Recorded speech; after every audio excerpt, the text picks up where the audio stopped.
Have you ever driven somewhere and realized you barely remember the drive?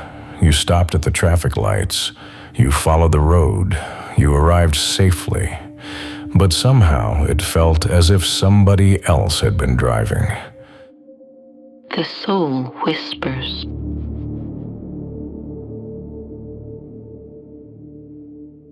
The strange thing is that this doesn't only happen in cars, it happens in life.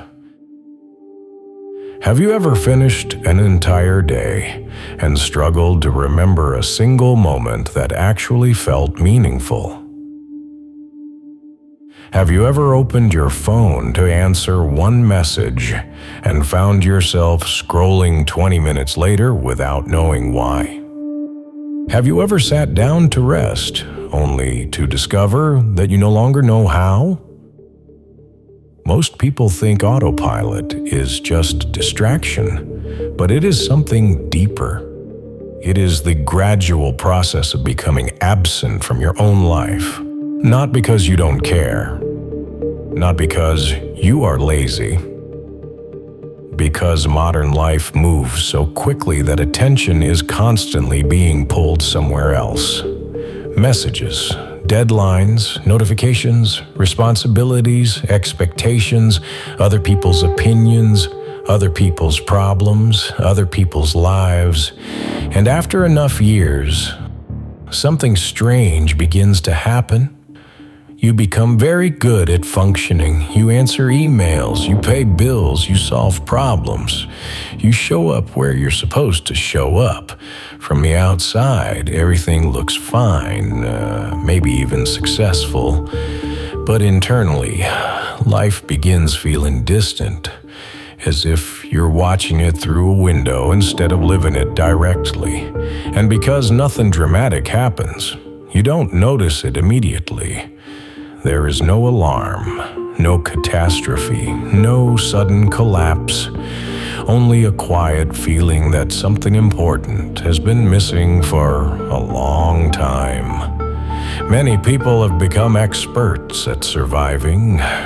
Far fewer remember how to be present, and maybe that is why so many people feel exhausted, even when they haven't done anything particularly difficult. Because being disconnected from yourself requires energy. Because pretending to be present is tiring. Because moving through life mechanically eventually creates a kind of loneliness that nobody else can see. And that loneliness often begins with something very simple. There was a man who took the same train every morning for nearly 8 years, same station, same coffee, same route, same tired faces. The train ride lasted 30 minutes. Most days he spent it staring at a screen, reading things he would forget an hour later, watching videos he barely cared about, scrolling simply because there was nothing else to do. Or at least that's what he told himself. One morning, the train stopped unexpectedly between stations. No announcement, no movement, no signal. At first, nobody thought much of it. Then the minutes started passing. People became restless. Phones came out. Someone complained. Someone checked their watch again and again. The younger man reached for his phone too, then remembered there was no signal. For the first time in a long while, he simply sat there. Across from him sat an older man staring quietly at the floor. Not angry, not sad, just tired. The kind of tiredness that seems to arrive after carrying life for many years. For some reason, the younger man kept looking at him. And before he could overthink it, he asked, "Long morning?" The old man looked up, smiled, and replied, "Long life." Both men laughed. Then they started talking about the city, about work, about how quickly years disappear. At one point, the older man mentioned that his wife had died 2 years earlier. He said the apartment still felt too quiet. The younger man nodded, then admitted that he often felt lonely, even when surrounded by people. The old man understood immediately. No explanation necessary. For 10 minutes, they spoke honestly.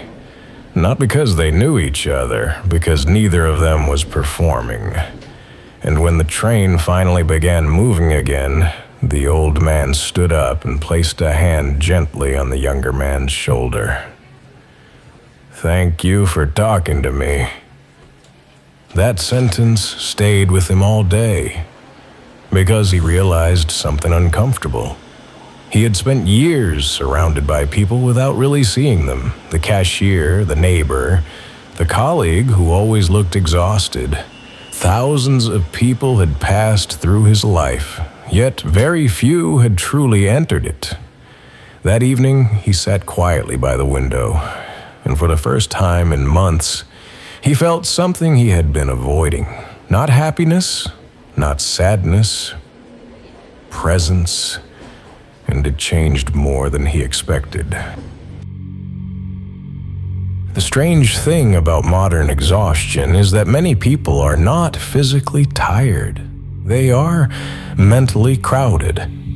From the moment we wake up, attention is being pulled somewhere. Messages, news, social media, work, other people's opinions, other people's expectations. The mind rarely gets a moment to sit still. And when attention is constantly occupied, something important gets pushed aside. Our inner life. Many people know exactly what is happening in the world, but struggle to answer a simple question. How am I actually feeling? Not what they should feel, not what they tell others, what they truly feel, because silence has become uncomfortable. The moment boredom appears, we reach for our phones. The moment loneliness appears, we look for distraction. The moment discomfort appears, we find something to consume. And slowly, without noticing it, we lose contact with ourselves. There is another problem. Many people spend years becoming versions of themselves that are useful, reliable, funny, strong, efficient, easy to handle. But the parts that feel confused, afraid, hurt, or vulnerable stay hidden. Eventually, they become so hidden that people stop recognizing them, even in themselves. That creates a particular kind of loneliness. The loneliness of being surrounded by people while feeling unseen. The loneliness of performing your life instead of living it. Not because life has no meaning, but because meaning requires presence. And presence is becoming rare. So this is the challenge. Not self-improvement, not productivity, not optimization, just interruption. For the next 24 hours, try 5 small things. Send one message that asks for nothing, not a favor, not a request, just a reminder that someone crossed your mind. I hope you're okay. I appreciate you. Simple words, but many people need them more than we realize. Take one walk without headphones, no music, no podcast, no distraction, just reality. Notice the sounds around you. Notice the sky. Notice how quickly the mind wants to escape silence. Then stay with it. Ask one real question, not the automatic questions people ask every day. Ask something honest. And if someone answers honestly, stay long enough to hear them. Do one kindness nobody will know about. Not for approval, not for attention, just because another person exists. And finally, write one sentence. Begin with, "What I've been avoiding is..." Then finish it honestly. You do not need to solve the problem. You only need to tell the truth. These 5 things sound small, but most meaningful changes begin with small acts repeated consistently. Sometimes all a person needs is a brief interruption of the pattern. What happens if we return? Maybe one day will not change your entire life, but one day can reveal a lot. It can show you how often you rush through conversations, how often you choose distraction over reflection, how often you move automatically through moments that deserve attention. And once you see those habits clearly, it becomes difficult to ignore them. You start noticing things again. The tiredness in a loved one's voice, the beauty of an ordinary evening, the way your body feels after months of stress, the moments when you instinctively reach for noise instead of silence.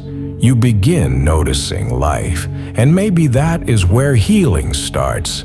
Not through dramatic transformation, not through becoming somebody new, but through returning to the person who was already there beneath the noise. One conversation at a time, one honest moment at a time, one act of presence at a time, because people are not starving for more information. They are starving for connection, for attention, for the feeling of being truly here. Tomorrow, your responsibilities will still exist. The work, the bills, the uncertainty, none of that disappears. But perhaps you move through it differently. A little slower, a little more aware, a little less automatic.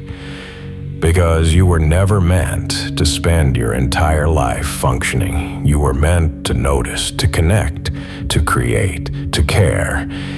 And maybe that begins with something very small.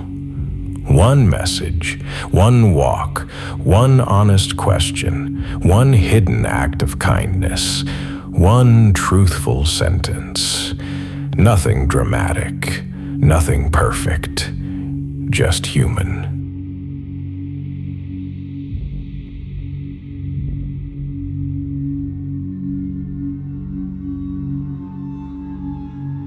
For those still listening, this is only the beginning. Subscribe.